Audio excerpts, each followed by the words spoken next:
been created by Dr. Surabhi Verma from Jagdalpur, showcasing the beauty and diversity of rice, symbolizing the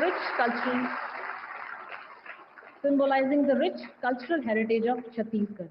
Thank you, madam. I now invite and request you to give the welcome address, please. Soumya ma'am, for the welcome address, please.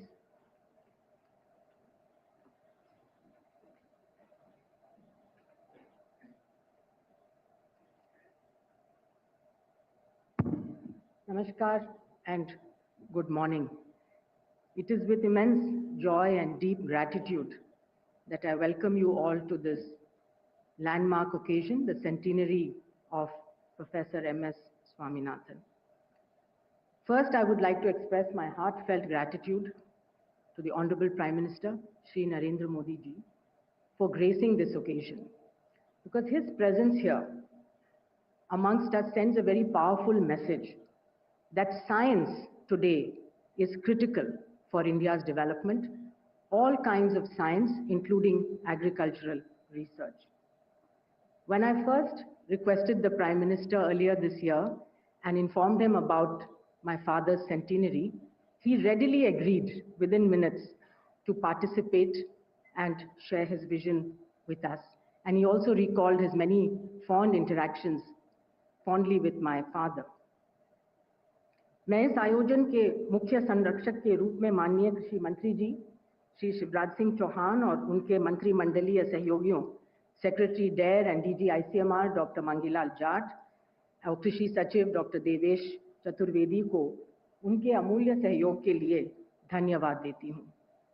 ICAR के वैज्ञानिकों, विशेषकर Shri doctor Srinivas Rao IRI के जो director हैं और उनकी पूरी team, उनके सहयोग के बिना ये कार्यक्रम आज नहीं हो सकता था। इस सम्मेलन में एक अन्य सहयोगी राष्ट्रीय कृषि विज्ञान अकादमी है, national academy of agricultural sciences, जिसकी स्थापना मेरे पिताजी ने 1990 में की थी और जिसके वर्तमान अध्यक्ष डॉक्टर हिमांशु पाठक हैं। We are also very grateful to Dr. Ramesh Chand as well as all the ministerial and senior dignitaries present here for their support, guidance, and encouragement. It is especially meaningful that we are remembering my father on the very land, the very grounds where he worked and where he and his colleagues in the Pusa Institute ushered in an era of food self-sufficiency for our nation. Sir, today we have over 500 scientists from all over the world, more than 500 students, 300 farmers representing every corner of India, as well as many policy makers, UN agency heads, and our generous donors and partners. But there is one reason that you are all here. It's the same. It's the love, respect, and admiration for a man who gave selflessly, always put the country and its people first, and whose dream until his very last days was to eliminate hunger from this world. He used to say that every child should be born for happiness. इस सम्मेलन का विषय सतत हरित क्रांति, जैव सुख या जैव आनंद का मार्ग के दृष्टिकोण का सार, मेरे पिताजी का दृष्टिकोण का सार प्रस्तुत करता है। उनका मानना था कि सच्ची प्रगति केवल उपज बढ़ाने में ही नहीं, बल्कि लोगों और प्रकृति के बीच सामंजस्य स्थापित करने में भी ही निहित है। उन्होंने हमें हमेशा याद दिलाया कि विज्ञान को मानवता की सेवा करनी चाहिए, विशेष रूप से सबसे कमजोर लोगों की, और ये भी कि भोजन, स्वास्थ्य और पर्यावरण का भविष्य अविभाज्य है। Long before it became common discourse, he warned of the dangers of overuse of chemicals, unsustainable exploitation of groundwater, the climate crisis's impact on food production, and the loss of our traditional food crop varieties. He encouraged us to listen to and carry forward the indigenous and traditional knowledge which resides with our farmers and tribal families, especially women. As someone who has worked across health, science, and development, I have seen how deeply interconnected these systems are. And as chairperson of the MS Swaminathan Research Foundation, I take pride that our foundation is a living laboratory of innovation, inclusion, and impact, staying true to the spirit of our founder. This centenary is not only a time for remembrance, but it is a call to action, a call to build an evergreen revolution, Satat Harit Kranti, where no one goes hungry, where biodiversity flourishes, and where communities, especially women and youth, lead from the front lines of change. Thank you all very much for being part of this journey and welcome. Namaskar, Jai Hind.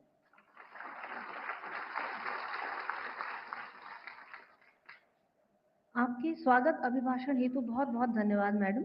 अब मैं विनम्र निवेदन करती हूँ परम आदरणीय श्री शिवराज सिंह चौहान जी, माननीय केंद्रीय कृषि एवं किसान कल्याण मंत्री भारत सरकार से, कि इस अवसर पर कृपया अपने बहुमूल्य एवं प्रेरणादायक विचार हम सभी के साथ साझा करें।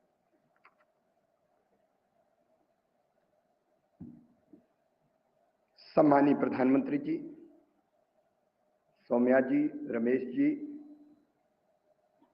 उपस्थित मित्रों, अपने लिए तो सब जीते हैं, कीट पतंगे भी जीते हैं, पशु पक्षी भी जीते हैं। अपने लिए जिए तो क्या जिए, तू जी ए दिल जमाने के लिए। जीवन वास्तव में उसका होता है जो देश के लिए जीता है, समाज के लिए जीता है, औरों के लिए जीता है, दुनिया के लिए जीता है। और ऐसे ही एक व्यक्तित्व थे श्रद्धेय स्वामीनाथन जी। 1942-43 में बंगाल के अकाल के कारण जब लाखों लोग भुखमरी के कगार पर पहुंच गए थे, तब उनका हृदय व्यथित हो गया था और तब उन्होंने अपने आप को समर्पित कर दिया खेती के लिए, किसानी के लिए और भूखमरी मिटाने के लिए। और उसके बाद जो हुआ, यहां बैठे सब लोग जानते हैं, बताने की आवश्यकता नहीं है। मैं केवल इतना स्मरण दिलाना चाहता हूं कि 1966 में मैक्सिको से 18,000 टन मैक्सिकन गेहूं आया था, जिसको मिश्रित करके पंजाब की किस्मों के साथ एक नई संकर किस्म गेहूं की विकसित की थी। वो आज तक सही दिशा में काम कर रहा है। मित्रों, हमारे बीच प्रधानमंत्री जी है और प्रधानमंत्री जी का हर शब्द हमारे लिए मंत्र जैसा होता है। पिछले दिनों, एक साल पहले, जब माननीय प्रधानमंत्री जी इस पूसा कॉम्प्लेक्स में पधारे थे, तब उन्होंने हमें कहा था, लैब टू लैंड जोड़ो। विज्ञान और किसान जब तक नहीं मिलेंगे, तब तक खेती सही दिशा में चलेगी नहीं। और उन्हीं की प्रेरणा से एक नहीं अनेकों अभियान चल रहे हैं आज। उसमें एक आधुनिक कृषि चौपाल और दूसरा विकसित कृषि संकल्प अभियान चला था, जिसमें 2170 टीमें वैज्ञानिकों की 64,000 से ज्यादा गांव गई और 1 करोड़ से ज्यादा किसानों के साथ सीधा संवाद किया। मैं आज केवल अंत में इतना कहना चाहता हूं, हम प्रधानमंत्री जी को सुनेंगे कि जहां तक भारत का सवाल है, आज हम राइस के मामले में सरप्लस है, रखने की जगह नहीं है। गेहूं में हम आत्मनिर्भर हैं और प्रधानमंत्री जी के नेतृत्व में आज 80 करोड़ लोगों को निःशुल्क राशन देने का काम हो रहा है। अब देश में कोई भूखा नहीं है, लेकिन मुझे लगता है कि यहाँ जो वैज्ञानिक बैठे हैं, विकसित कृषि संकल्प अभियान में भी जो बात उभर कर सामने आई, दलहन और तिलहन में अभी पर हेक्टर प्रोडक्शन में हम पीछे हैं। तो हमारे सोच की दिशा ये हो, सोयाबीन हो, मूंगफली हो, सरसों हो, तिल हो या चना, मसूर, उड़द, अरहर हो, उसमें उत्पादन कैसे बढ़े। इस दिशा में प्रधानमंत्री जी के नेतृत्व में अनेकों कदम हम उठा रहे हैं, लेकिन जो दिशा स्वामीनाथन जी ने दिखाई, उसके कारण न केवल भारत बल्कि उन्होंने वसुदैव कुटुंबकम के भाव को अंगीकार करके दुनिया की सेवा की। मैं उनके चरणों में प्रणाम करता हूं और उनके बताए हुए रास्ते पर चल के हम देश और दुनिया को भी, क्योंकि भारत केवल भारत नहीं है, विश्व बंधु भी है, दुनिया के लिए भी काम करता है प्रधानमंत्री जी के नेतृत्व में, तो दुनिया में भूख और अभाव नहीं रहने देंगे। लेकिन एक बात जो हरित क्रांति की कही, एवरग्रीन रेवोल्यूशन, वो भी ध्यान में रखना है मित्रों। प्रधानमंत्री जी के नेतृत्व में एक प्राकृतिक कृषि मिशन लॉन्च हुआ है और उस पर हम तेजी के साथ काम कर रहे हैं, इसलिए कि ये धरती आने वाली पीढ़ियों के लिए भी अन्न, फल और सब्जी उपजाती रहे। उस दिशा में भी हम लोग गंभीरता से वैज्ञानिक दृष्टिकोण के साथ काम करेंगे। एक बार फिर स्वामीनाथन जी के चरणों में प्रणाम है। समय नदी की धार के जिसमें सब बह जाया करते हैं, लेकिन कुछ ऐसे होते हैं इतिहास बनाया करते हैं। उन्होंने एक नया इतिहास दुनिया से भुखमरी मिटाने के लिए बनाने का जो काम किया है, उसके लिए सत सत नमन, धन्यवाद। बहुत धन्यवाद मंत्री महोदय, आपकी गरिमामय उपस्थिति एवं सुविचारों ने इस सम्मेलन को सफल बनाने में महत्वपूर्ण भूमिका निभाई। आपके प्रति गहन आभार। Let us all now watch a short video presentation that captures the highlights of Professor Swaminathan's life. The video may kindly be played. In 1925, in the small temple town of Kumbakonam in Tamil Nadu, a boy was born into a doctor family. Mankombu Sambasivan Swaminathan, or MSS, as he would come to be fondly known, was destined to change the future of India. Even as an adolescent, he was impacted by India's famine during World War II. So he made a bold choice to fight hunger. After his degree in agriculture, MSS cleared the Indian Police Services exam, but instead chose a career in genetics. From there, he went to Cambridge, where he worked under the legendary geneticist Sir F.G. Hopkins. MSS went on to partner with Nobel laureate Dr. Norman Borlaug to bring high-yielding wheat and rice varieties to India's struggling fields. He worked shoulder to shoulder with small farmers and later with coastal fishers, listening, learning, and building their trust. 1960s India was a time of severe famine marked by mass starvation. Food aid from the West were our lifeline. MSS's vision and tireless work eventually led India to the Green Revolution, a science-led movement that turned India from a food beggar to a food basket in just over a decade. By the 1980s, Professor Swaminathan became a household name. He chaired global commissions, shaped biodiversity policies, and earned over 80 honorary doctorates in his lifetime. He received several honors, from the World Food Prize, the Magsaysay Award, and the Padma Vibhushan. No matter how high the accolade, he remained till the end an empathetic and humble teacher, mentor, colleague, friend, and public servant. MSS also advocated for a holistic approach to agriculture, emphasizing sustainability, gender equity, and conservation. This was the genesis of his idea of the Evergreen Revolution. In 1988, he founded the MS Swaminathan Research Foundation, an organization that has grown to be a powerful bridge between science and society, working on a range of issues like biodiversity conservation, regenerative agriculture, climate resilience, and more. His wife and noted social activist, the late Meena Swaminathan, played a key role in infusing a strong gender lens to the work of the foundation.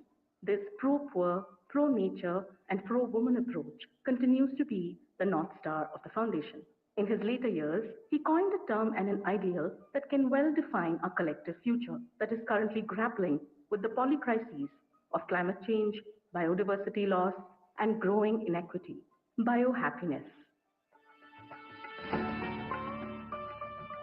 The joy that comes from living in harmony with nature and from ensuring the equitable use of our biological or natural resources. Our major aim is to integrate the principles of environmental sustainability and social equity into all aspects of technology development and dissemination.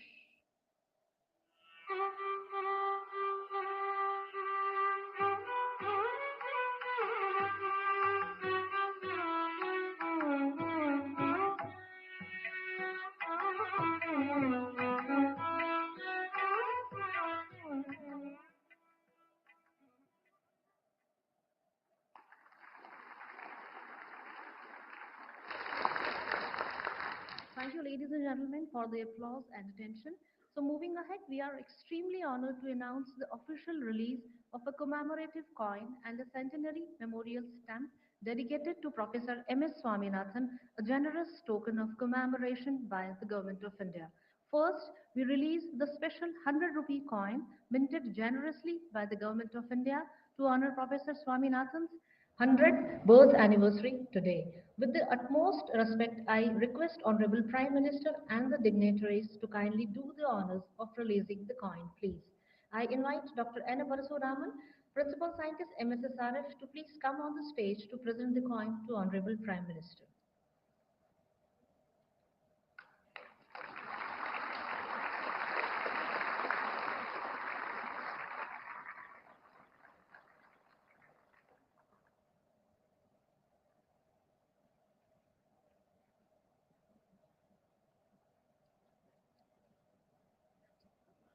Next, we are honored to release the centenary commemorative stamp issued by the Postal Department to mark Professor Swaminathan's achievement.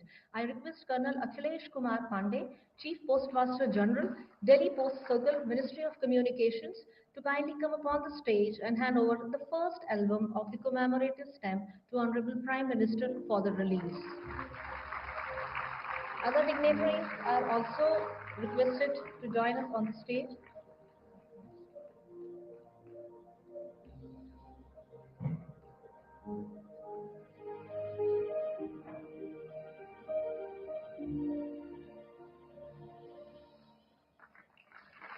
Thank you all. Up next, I have the wonderful honor to announce the much awaited winner of the first ever TWAS, the World Academy of Science M.S. Swaminathan Award for Food and Peace. I invite Dr. Quraisha Abdul Karim, the President of the World Academy of Sciences TWAS, to please join us on the stage and to share the moment, please.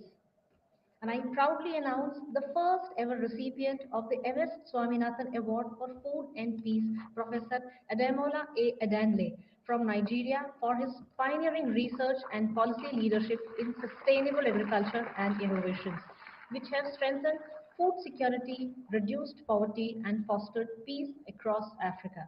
I proudly invite Dr. Adanle on the stage, please. He currently serves as the Senior Special Advisor to the Federal Ministry of Agriculture and Food Security, Nigeria. The award consists of a cash prize of $25,000 and a certificate. I very humbly request Honorable Prime Minister to kindly present this prestigious award to Dr. Adanle, and hearty congratulations to Dr. Adanle. बहुत धन्यवाद। अब मैं सादर प्रार्थना करती हूँ परम श्रद्धेय माननीय प्रधानमंत्री महोदय से कि अपने बहुमूल्य संदेश से हम सबको अनुग्रहित करें। आपके विचारों को सुनना हम सभी के लिए गौरव का विषय है। सभी से अनुरोध, उमंगपूर्ण तालियों के साथ प्रधानमंत्री महोदय का अभिनंदन करें।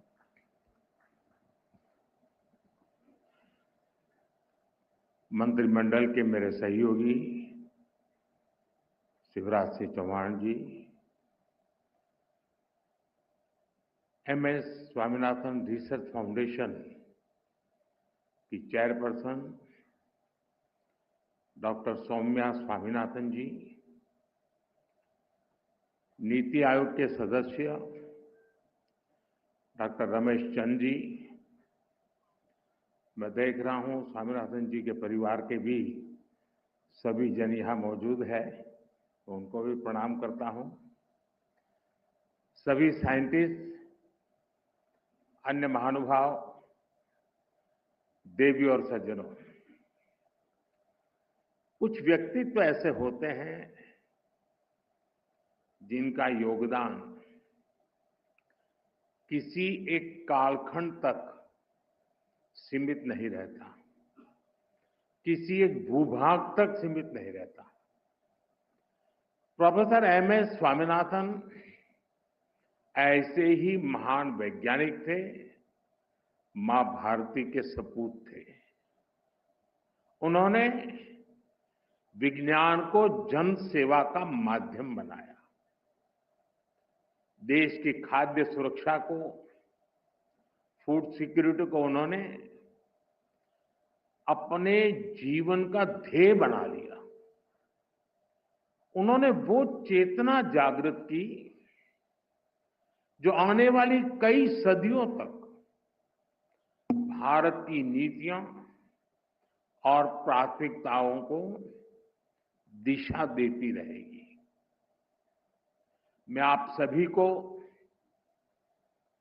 स्वामीनाथन जन्म शताब्दी समारोह की शुभकामनाएं देता हूं। साथियों, आज 7 अगस्त नेशनल हैंडलूम डे भी है। पिछले 10 सालों में हैंडलूम सेक्टर को देश भर में नई पहचान और ताकत मिली है। मैं आप सभी को हैंडलूम सेक्टर से जुड़े लोगों को राष्ट्रीय हथकरघा दिवस की बधाई देता हूं। साथियों, डॉक्टर स्वामीनाथन के साथ मेरा जुड़ाव कई वर्षों पुराना था। गुजरात की पहले की स्थितियां बहुत लोगों को पता है। पहले वहां सूखे और चक्रवात की वजह से कृषि पर काफी संकट रहता था। कच्छ का रेगिस्तान बढ़ता चला जा रहा था। जब मैं मुख्यमंत्री था तो उसी दौरान हमने सॉइल हेल्थ कार्ड योजना पर काम शुरू किया। मुझे याद है प्रोफेसर स्वामीनाथन ने उसमें बहुत ज्यादा इंटरेस्ट दिखाया। उन्होंने खुले दिल से हमें सुझाव दिया, हमारा मार्गदर्शन किया। उनके योगदान से इस पहल को जबरदस्त सफलता भी मिली। करीब 20 साल हुए जब मैं तमिलनाडु में उनके रिसर्च फाउंडेशन के सेंटर पर गया था। साल 2017 में मुझे उनकी लिखी किताब the quest for a world without hunger उसको रिलीज करने का मौका मिला था। साल 2018 में जब वाराणसी में इंटरनेशनल राइस रिसर्च इंस्टीट्यूट के रीजनल सेंटर का उद्घाटन हुआ तो भी उनका मार्गदर्शन हमें मिला। उनसे हुई हर मुलाकात मेरे लिए एक लर्निंग एक्सपीरियंस होती थी। उन्होंने एक बार कहा था, science is not just about discovery but delivery. और उन्होंने इसे अपने कार्यों से सिद्ध किया। वो केवल रिसर्च नहीं करते थे बल्कि खेती के तौर तरीके बदलने के लिए किसानों को प्रेरित भी करते थे। आज भी भारत के एग्रीकल्चर सेक्टर में उनकी अप्रोच, उनके विचार हर तरफ नजर आते हैं। वो सही मायने में मां भारती के रत्न थे।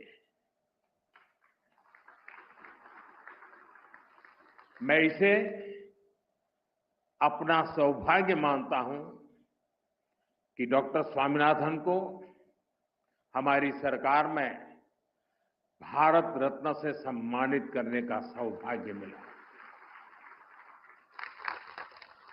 साथियों, डॉक्टर स्वामीनाथन ने भारत को खाद्यान्न में आत्मनिर्भर बनाने का अभियान चलाया, लेकिन उनकी पहचान हरित क्रांति से भी आगे बढ़कर थी।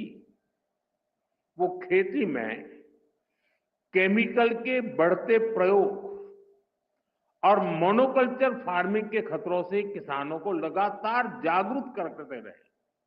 यानी एक तरफ वो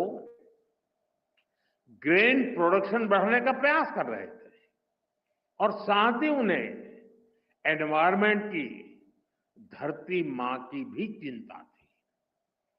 दोनों के बीच संतुलन साधने और चुनौतियों का समाधान करने के लिए उन्होंने एवर ग्रीन रिवॉल्यूशन का कंसेप्ट दिया। उन्होंने बायो विलेज का कंसेप्ट दिया, जिसके जरिए गांव के लोगों और किसानों का सशक्तिकरण हो सकता है।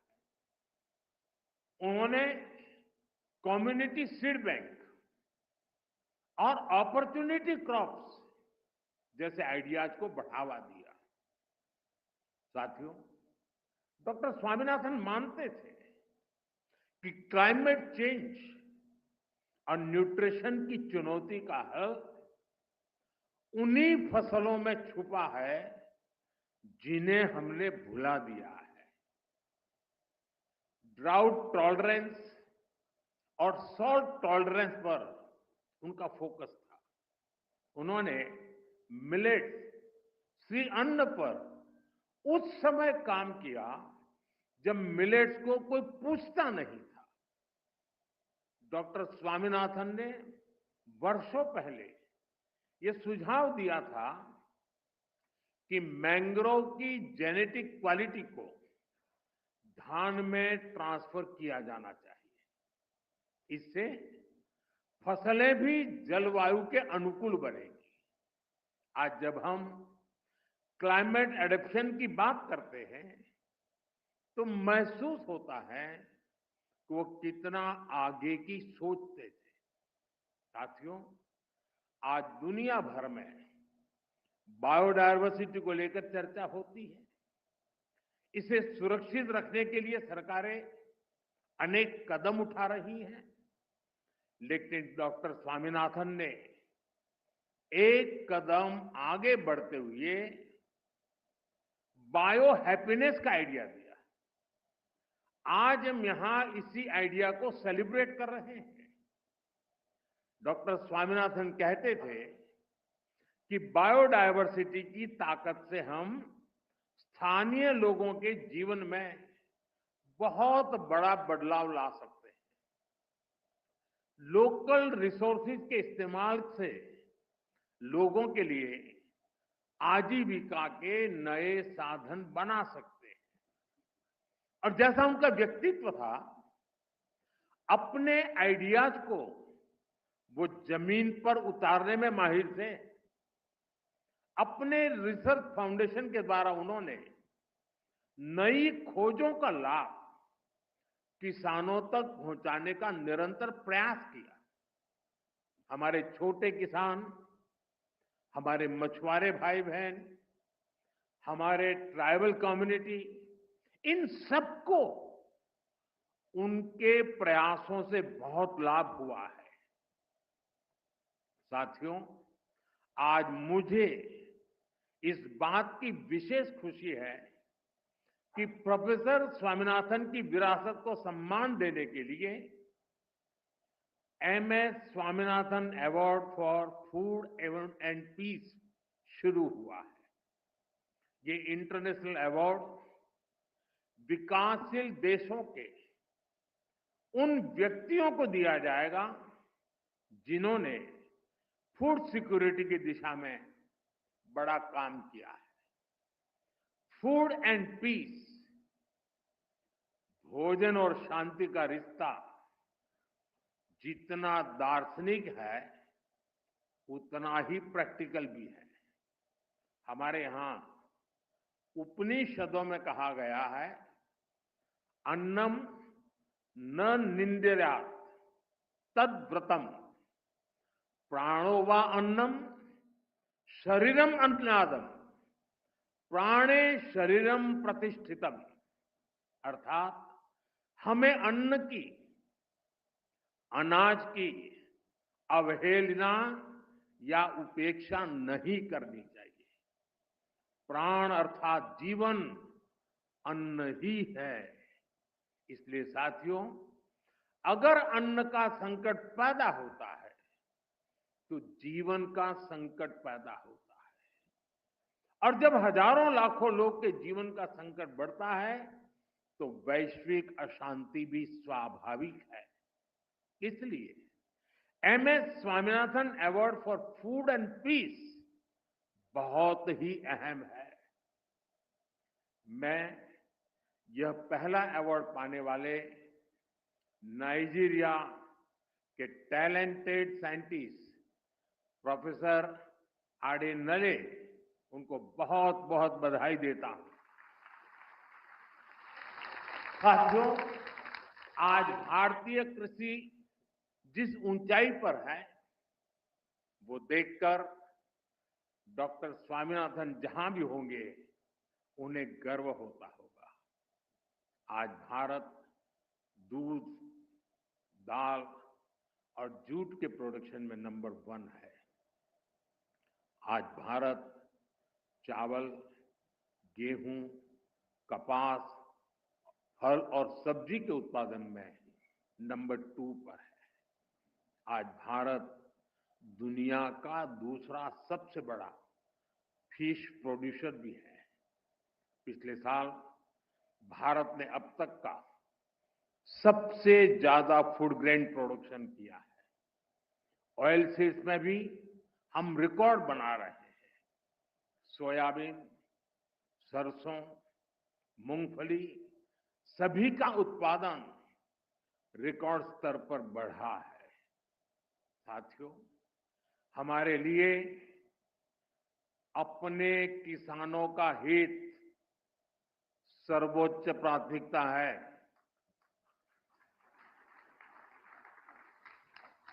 भारत अपने किसानों के, पशुपालकों के और मछुआरे भाई बहनों के हितों के साथ कभी भी समझौता नहीं करेगा।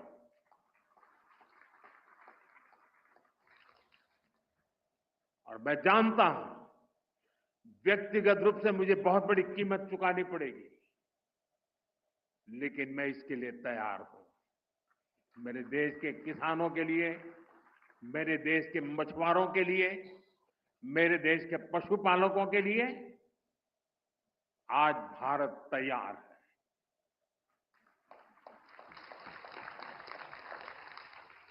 किसानों की आय बढ़ाना, खेती पर खर्च कम करना, आय के नए स्रोत बनाना, इन लक्ष्यों पर हम लगातार काम कर रहे हैं। साथियों, हमारी सरकार ने किसानों की ताकत को देश की प्रगति का आधार माना है। इसलिए बीते वर्षों में जो नीतियां बनी, उनमें सिर्फ मदद नहीं की, किसानों में भरोसा बढ़ाने का प्रयास भी था। पीएम किसान सम्मान निधि से मिलने वाली सीधी सहायता ने छोटे किसानों को आत्मबल दिया है। पीएम फसल बीमा योजना ने किसानों को जोखिम से सुरक्षा दी है। सिंचाई से जुड़ी समस्याओं को पीएम कृषि सिंचाई योजना के माध्यम से दूर किया गया है। 10,000 एफपीओस के निर्माण ने छोटे किसानों की संगठित शक्ति बढ़ाई है। कोऑपरेटिव्स और सेल्फ हेल्प ग्रुप्स को आर्थिक मदद ने ग्रामीण अर्थव्यवस्था को नई गति दी है। ई-नाम की वजह से किसानों को अपनी उपज बेचने की आसानी हुई है। पीएम किसान संपदा योजना ने नई फूड प्रोसेसिंग यूनिट्स, भंडारण के अभियान को भी गति दी है। हाल ही में पीएम धन धान्य योजना को भी मंजूरी दी गई है। इसके तहत उन 100 डिस्ट्रिक्ट को चुना गया है जहां खेती पिछड़ी रही। यहां सुविधाएं पहुंचाकर, किसानों को आर्थिक मदद देकर खेती में नया भरोसा पैदा किया जा रहा है। साथियों, 21वीं सदी का भारत विकसित होने के लिए पूरी जी जान से जुटा है और ये लक्ष्य हर वर्ग, हर प्रोफेशन के योगदान से ही हासिल होगा। डॉक्टर स्वामीनाथन से प्रेरणा लेते हुए अब देश के वैज्ञानिकों के पास एक बार फिर इतिहास रचने का मौका है। पिछली पीढ़ी के वैज्ञानिकों ने फूड सिक्योरिटी सुनिश्चित की, अब न्यूट्रिशनल सिक्योरिटी पर फोकस करने की आवश्यकता है। हमें बायो फोर्टिफाइड और न्यूट्रिशन से भरपूर फसलों को व्यापक स्तर पर बढ़ाना होगा ताकि लोगों का स्वास्थ्य बेहतर हो, केमिकल का उपयोग कम हो, नेचुरल फार्मिंग को बढ़ावा मिले। इसके लिए हमें अधिक तत्परता दिखानी होगी। साथियों, क्लाइमेट चेंज से जुड़ी चुनौतियों से आप भली भांति परिचित हैं। हमें क्लाइमेट रेजिलिएंट क्रॉप्स की ज्यादा से ज्यादा वैरायटीज को विकसित करना होगा। ड्राउट टॉलरेंट, हीट रेजिस्टेंट और फ्लड एडेप्टिव फसलों पर फोकस करना होगा। फसल चक्र कैसे बदला जाए, किस मिट्टी के लिए क्या उपयुक्त है, उस पर अधिक रिसर्च होनी चाहिए। इसके साथ ही हमें सस्ते सॉइल टेस्टिंग टूल्स और न्यूट्रिएंट मैनेजमेंट के तरीके से उसको भी विकसित करने की आवश्यकता है। साथियों, हमें सोलर पावर्ड माइक्रो इरिगेशन की दिशा में और ज्यादा काम करने की आवश्यकता है। ड्रिप सिस्टम और प्रिसिशन इरिगेशन को हमें ज्यादा व्यापक और असरदार बनाना होगा। क्या हम सैटेलाइट डेटा, एआई और मशीन लर्निंग को जोड़ सकते हैं? क्या हम ऐसा सिस्टम बना सकते हैं जो उपज का पूर्वानुमान दे सके, कीटों की निगरानी कर सके और बुआई के लिए गाइड कर सके? क्या हर जिले में ऐसा real time decision support system पहुंचाया जा सकता है? आप सभी एग्रीटेक स्टार्टअप्स को भी निरंतर गाइड करते रहिए। आज बड़ी संख्या में इनोवेटिव युवा खेती की समस्याओं का समाधान निकालने में जुटे हैं। अगर आप जो अनुभवी लोग हैं, आप अगर लोग उन्हें गाइड करेंगे तो उनके बनाए प्रोडक्ट ज्यादा प्रभावशाली होंगे और यूजर फ्रेंडली होंगे। साथियों, हमारे किसान और हमारे किसान समुदायों के पास पारंपरिक ज्ञान का खजाना है। ट्रेडिशनल इंडियन एग्रीकल्चरल प्रैक्टिसेस और मॉडर्न साइंस को जोड़कर एक होलिस्टिक नॉलेज बेस तैयार किया जा सकता है। क्रॉप डाइवर्सिफिकेशन भी आज एक नेशनल प्रायोरिटी है। हमें अपने किसानों को बताना होगा कि इसका क्या महत्व है। हमें समझाना होगा कि इससे क्या फायदे होंगे। साथ ही ये भी बताना होगा कि ऐसा न करने पर क्या नुकसान होंगे। और इसके लिए आप बहुत बेहतर तरीके से काम कर सकते हैं। साथियों, पिछले साल जब मैं 11 अगस्त को यहां पूसा कैंपस में आया था तो कहा था कि एग्रीकल्चर टेक्नोलॉजी को लैब से लैंड तक पहुंचाने के लिए प्रयास बढ़ाएं। मुझे खुशी है कि मई जून के महीने में विकसित कृषि संकल्प अभियान चलाया गया।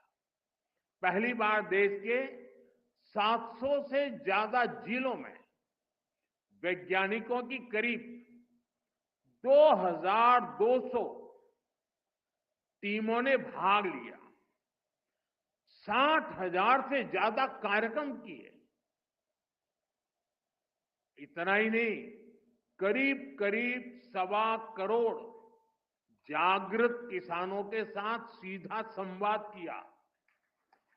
हमारे वैज्ञानिकों का ज्यादा से ज्यादा किसानों तक पहुंचने का ये प्रयास बहुत ही सराहनीय है। साथियों, डॉक्टर एमएस स्वामीनाथन ने हमें सिखाया था कि खेती सिर्फ फसल की नहीं होती, खेती लोगों की जिंदगी होती है। खेत से जुड़े हर इंसान की गरिमा, हर समुदाय की खुशहाली और प्रकृति की सुरक्षा, यही हमारी सरकार की कृषि नीति की ताकत है। हमें विज्ञान और समाज को एक धागे में जोड़ना है। छोटे किसान के हितों को सर्वोपरि रखना है और खेतों में काम करने वाली महिलाओं को सशक्त करना है, एम्पावर करना है। हम इसी लक्ष्य के साथ आगे बढ़े। डॉक्टर स्वामीनाथन की प्रेरणा हम सभी के साथ है। मैं एक बार फिर आप सभी को इस समारोह की बहुत बहुत बधाई देता हूं। बहुत बहुत धन्यवाद। आपके आशीर्वचनों के लिए बहुत बहुत धन्यवाद। आदर, आभार, अनुग्रह। प्रोफेसर स्वामीनाथन के साथ अपने व्यक्तिगत प्रसंगों को साझा कर आपने हम सब के लिए इस कॉन्फ्रेंस को और भी यादगार बना दिया। हम सभी की ओर से माननीय प्रधानमंत्री महोदय एवं सभी गणमान्य व्यक्तियों को पुनः विनम्र। प्रधानमंत्री नरेंद्र मोदी ने एमएस स्वामीनाथन शताब्दी अंतर्राष्ट्रीय सम्मेलन का उद्घाटन किया और इस मौके पर डाक टिकट और स्मारक सिक्का का भी जारी किया गया। और इस मौके पर प्रधानमंत्री नरेंद्र मोदी ने कई बड़ी बातों का जिक्र किया। उन्होंने कहा कि एमएस स्वामीनाथन भारत के सपूत थे, भारत के रक्त थे और विज्ञान को जिस तरीके से उन्होंने जनसेवा के माध्यम से आगे बढ़ाया, ये देश के लिए गर्व की बात है। प्रधानमंत्री नरेंद्र मोदी ने जिन बड़ी बातों का जिक्र किया, उन्होंने कहा कि एमएस स्वामीनाथन ने विज्ञान को जन सेवा का माध्यम बनाया।